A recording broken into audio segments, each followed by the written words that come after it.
मैथिली दुल्हन इसके मनमोहक गीत जरूर सुने। यदि अच्छा लगा तो चैनल सब्सक्राइब जरूर करें।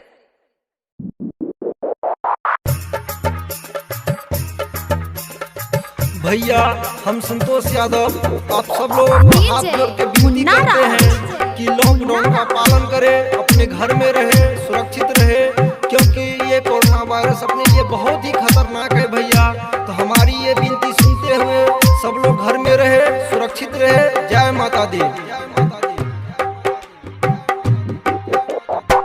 गौरी शंकर राधे श्याम सीताराम बोलिए, जब तक कहे मोदी जी भैया घर पर ही रहिए। गौरी शंकर राधे श्याम सीताराम बोलिए, जब तक कहे मोदी जी भैया घर पर ही रहिए। सीताराम बोलिए।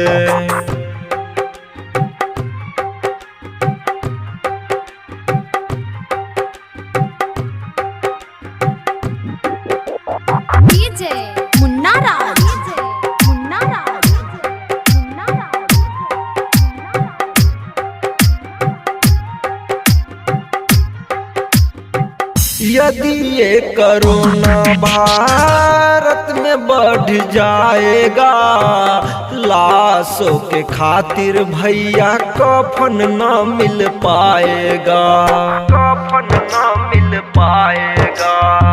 यदि ये कोरोना भारत में बढ़ जाएगा, लाशों के खातिर भैया कफन न मिल पाएगा।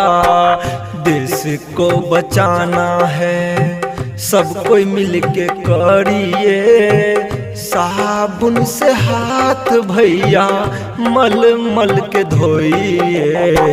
गौरी शंकर राधे श्याम सीताराम बोलिए, जब तक कहे मोदी जी भैया घर पर ही रहिए। सीताराम बोलिए।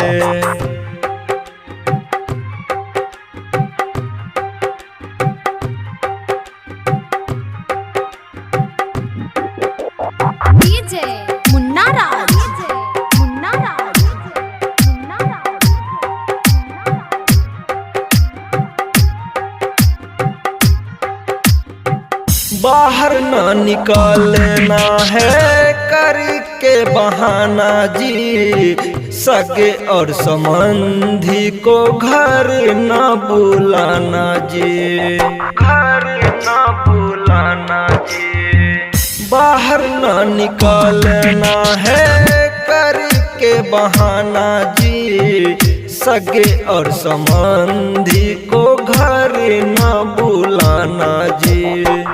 कुछ दिन दुख तक लिप जरा सहिए, जिस विधि राखे मोदी जी उसी विधि रहिए। गौरी शंकर राधे श्याम सीताराम बोलिए, जब तक कहे मोदी जी भैया घर पर ही रहिए। सीताराम बोलिए।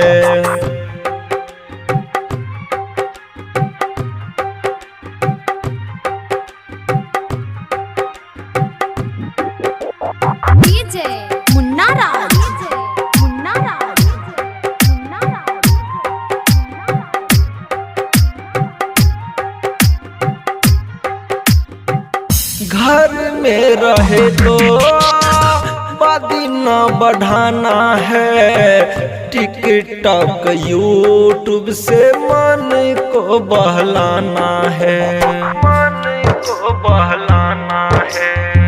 घर में रहे तो आबादी न बढ़ाना है, टिकटॉक यूट्यूब से मन को बहलाना है। बीवी बच्चों से भी 2 मीटर दूर रहिए, जिस विधि राखे मोदी जी उसी विधि रहिए। गौरी शंकर राधे श्यामा सीताराम बोलिए।